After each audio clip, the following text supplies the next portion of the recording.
शौनकादि ऋषियों को कहा कि हे ऋषि गण, आपने बहुत अच्छा प्रश्न पूछा है। बड़ी ही सुंदर एक दिव्य कथा पद्म पुराण में कहा गया है कि यह एक आत्मदेव नामक एक ब्राह्मण थे।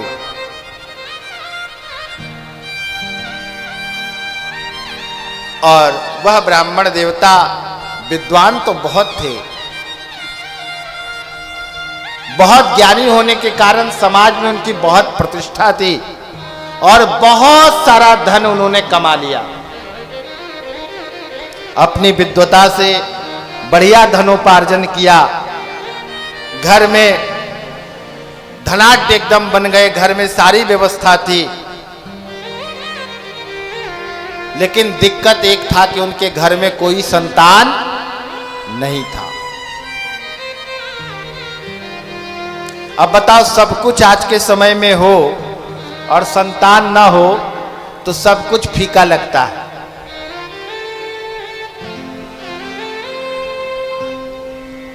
अब आत्मदेव ब्राह्मण बेचारा चिंतित रहते हैं कि हमारे घर में इतनी सारी व्यवस्था है, सब कुछ है, लेकिन हमारे यहां कोई संतान नहीं है।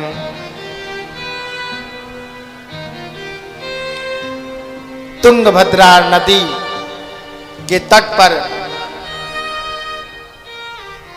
आत्मदेव एक दिन अपने प्राणों को त्याग करने के लिए मन में विचार किया। देखा कि संसार में जब संतान ही नहीं रहेगा तो मैं किसके लिए जीऊंगा। और उदास इससे और हो गए कि उनके घर में एक गाय भी थी। वो गाय को जब से पाले कोई गाय भी कभी बच्चा नहीं दिया, गाय भी उनकी बांझ थी। जो पेड़ लगाए महाराज वो पेड़ भी सूख जाए, तुलसी, यहां तक कि तुलसी भी लगाए तो वो भी सूख जाए। विद्वान तो थे ही आत्मदेव। उन्होंने विचार किया कि अब इस प्राण का त्याग कर दें।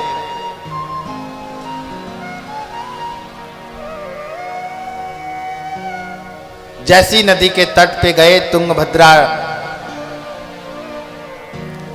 नदी के तट पर जाकर के जैसी छलांग लगाना चाहा, उसी समय एक संत का आगमन हुआ। संत ने कहा कि ब्राह्मण देवता, क्यों दुखी हो आप? आत्मदेव ने कहा कि हे प्रभु, क्यों ना दुखी हूं। कथम रोदसी विप्रा, ये जो आपके आंखों से अश्रुपात हो रहा है, आप क्यों रो रहे हो एक ब्राह्मण हो करके? बोला, प्रभु अब मैं आत्महत्या करने जा रहा हूं। आज हमारे कई बच्चे इस तरह की चीजों का कदम उठा लेते हैं, वो कायर लोग होते हैं जो आत्महत्या करते हैं। आत्महत्या करने वाला सारा जीवन 84 लाख योनि रौरव नामक नरक में सड़ता है। इसलिए जीवन में सब कुछ कर लेना, कभी जीवन में आत्महत्या नहीं करना, क्योंकि आत्महत्या वो करते हैं जो नालायक होते हैं। आज बच्चे मैट्रिक में फेल कर गए तो कहते हैं हम आत्महत्या कर लेंगे। अरे मूर्ख, नंबर 80% नहीं आया तो आत्महत्या कर लेंगे। कई बार माता पिता को कहा कि आज हमें मैगी खाने का मन है, मैगी नहीं मिला, उस पे लोग आत्महत्या कर ले रहे हैं। यानी छोटी छोटी चीजों पे अपने अमूल रूपी जीवन को तुम नष्ट कर रहे हो। ये जीवन कभी दोबारा मिलेगा क्या? कभी नहीं मिलेगा। आत्मदेव को कह रहे हैं संत भगवान कि देखो, यह दुर्लभो मानुषो देहो, ये मनुष्य तन देवताओं को भी दुर्लभ है, और तुम इस तन को प्राप्त करके आत्महत्या करने जा रहे हो, और वो भी एक बेटे के कारण, संतान के कारण। अरे कोई संतान वाला कोई सुखी हुआ है तो मुझे बताओ। जिसके जिसके संतान है, आज देख लो क्या स्थिति है। आज अपने लोग माँ बाप को वृद्धाश्रम में ले जाकर के पहुंचा दे रहे हैं। तो क्या ऐसा बेटा चाहिए? क्या ऐसे बेटे से सुख है? तो लोग क्यों तुम ऐसा बेटा पाना चाहते हो? संत भगवान कहते हैं। तो आत्मदेव कहते हैं, बाबा तुम तो फक्कड़ हो, तुम क्या जानो संतान का सुख क्या होता है? हमसे पूछो। हमें तो हर हाल में संतान चाहिए। अगर दे सकते हो तो दो, और नहीं दे सकते हो तो हमको मरने दो। अब संत ने सोचा कि हमारे सामने अगर कोई हत्या कर ले तो हमें ब्रह्म हत्या का पाप लग जाएगा। उतने देर में संत भगवान ने क्या किया, अपने थैले से एक फल निकाला और फल निकाल करके आत्मदेव को दे दिया और बोला, लो ये फल ले जाकर के अपनी पत्नी को खिला देना। ये फल अगर पत्नी खा लेगी तो तुम्हारे घर में संतान की प्राप्ति हो जाएगी। अब आत्मदेव जो है उछल कूदत करने लगे कि अब हमारे घर में संतान की प्राप्ति होगी। क्यों? क्योंकि संत ने कहा है। उनको संतों के ऊपर विश्वास है, क्योंकि वो ब्राह्मण देवता विद्वान है। लेकिन उनकी पत्नी है, उसका नाम है धूंधली। यथा नाम तथा गुणः, जैसा नाम वैसा गुण। धुंधली नाम है, उसको धुंधली दिखाई भी दे रही है। आत्मदेव हंसते हंसते गए, पत्नी के पास गए, बोले कहाँ हो, जल्दी आओ जल्दी आओ। बोले क्या हुआ? बोले एक फल लाया हूं, इस फल को खाओ, तुम्हारे संतान की प्राप्ति हो जाएगी। अब पत्नी ने सोचा कि अच्छा ये फल खाएंगे, फिर 9 महीना रखना पड़ेगा इसको, पेट बड़ा हो जाएगा, खाना भी कम हो जाएगा, सोना भी कम हो जाएगा, और कभी कभी लात मारेगा बालक तो हमसे बर्दाश्त होगा? हमसे तो ये दुख बर्दाश्त नहीं होगा भाई। हमें ऐसा संतान नहीं चाहिए, हम इतना पीड़ा सहन नहीं कर सकते।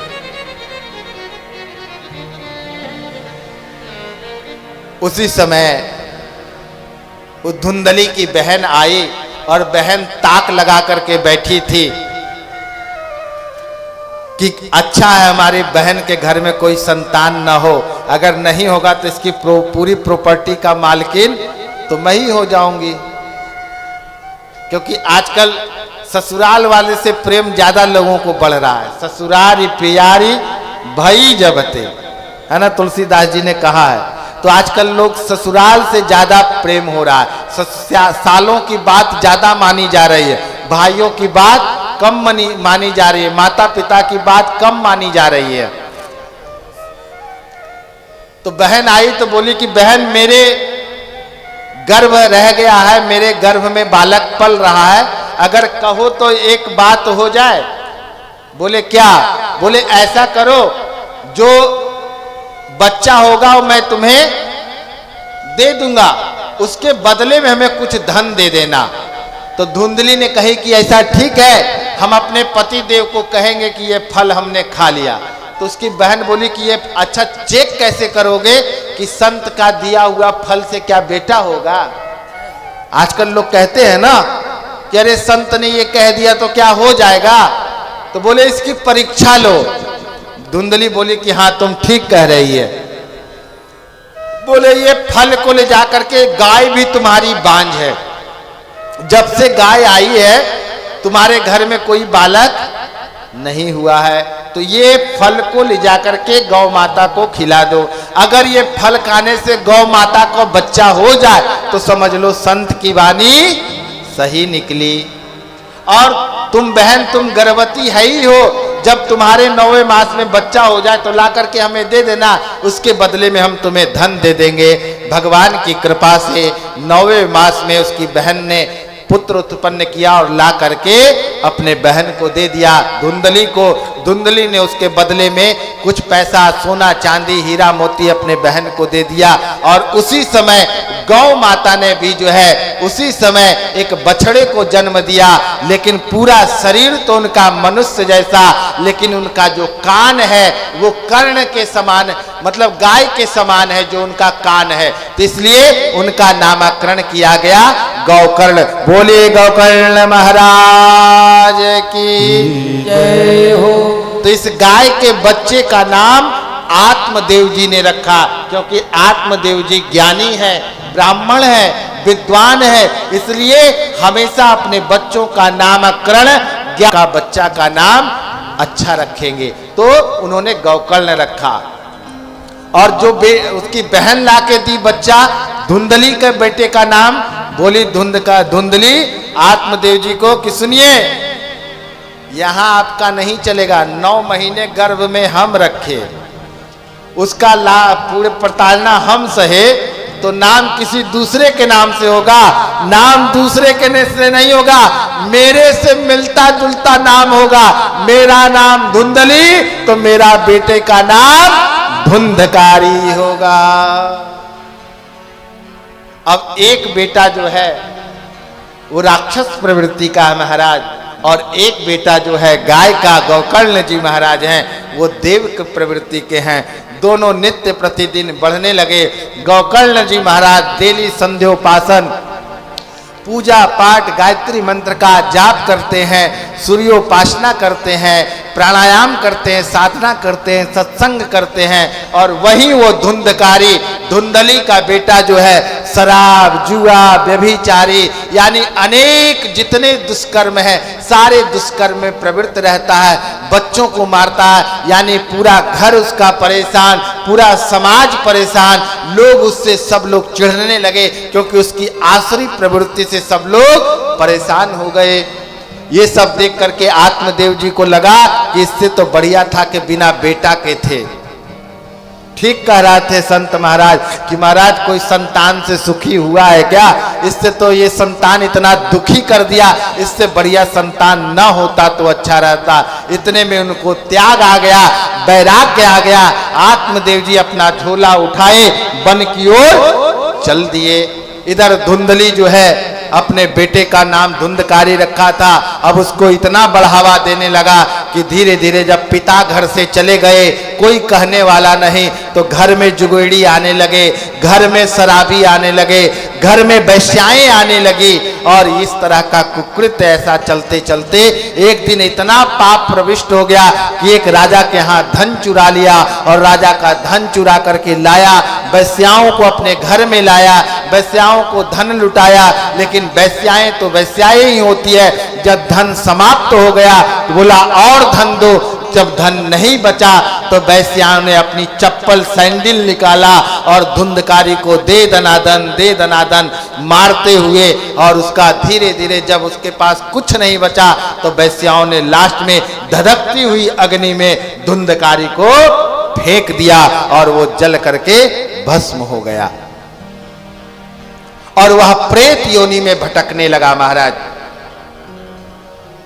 तो वही सूत जी महाराज से सौनकादि ऋषियों ने पूछा था कि क्या जो प्रेत योनि में भी भटक रहा है, कोई प्रेत योनि में अगर किसी का पितृ भटक रहे हैं तो क्या उसका भी उद्धार होगा है श्रीमद् भागवत पुराण से। तो वही यह कथा हमें बताती है कि ये धुंधकारी जैसे प्रेत योनि में भटकते हुए आत्मा का भी उद्धार किया है श्रीमद् भागवत महापुराण। बोले श्रीमद् भागवत महापुराण की। कृष्ण कन्हैया लाल की। श्री सुखदेव जी महाराज की। तो इधर जो है गौकर्ण जी महाराज अपने घर का त्याग करके पठन पाठन के लिए, वेदाध्ययन करने के लिए निकले। उसी बीच में जब उनको पता चला कि मेरा धुंधकारी भाई जो था वो मारा गया, उसको वैश्याओं ने जला करके भस्म कर दिया, मार दिया, तो वो प्रेत योनि में भटक रहा था।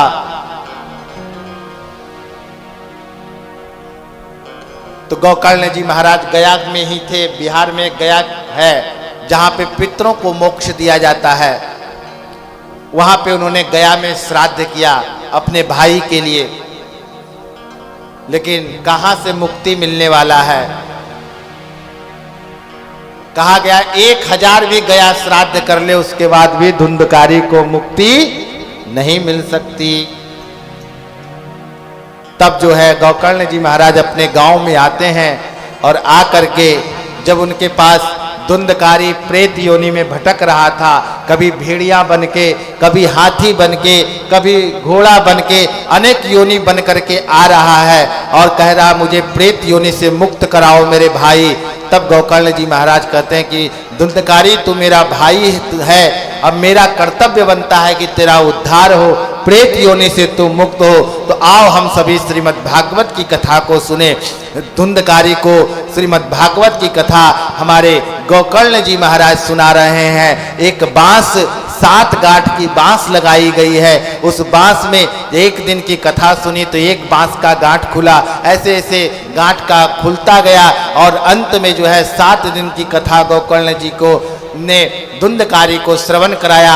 धुंधकारी जो है इस कथा को श्रवण मात्र से प्रेतत्व योनि से मुक्त होकर के बैकुंठ लोक को प्राप्त हुआ और उसके लिए दिव्य विमान आया और उस पर बैठ के धुंधकारी जो है वह भगवान के स्वधाम को गमन किया। लेकिन और लोग जो वहां सुन रहे थे उनके मन में प्रश्न हुआ कि कथा तो मैंने भी सुना, मेरे लिए विमान क्यों नहीं आया।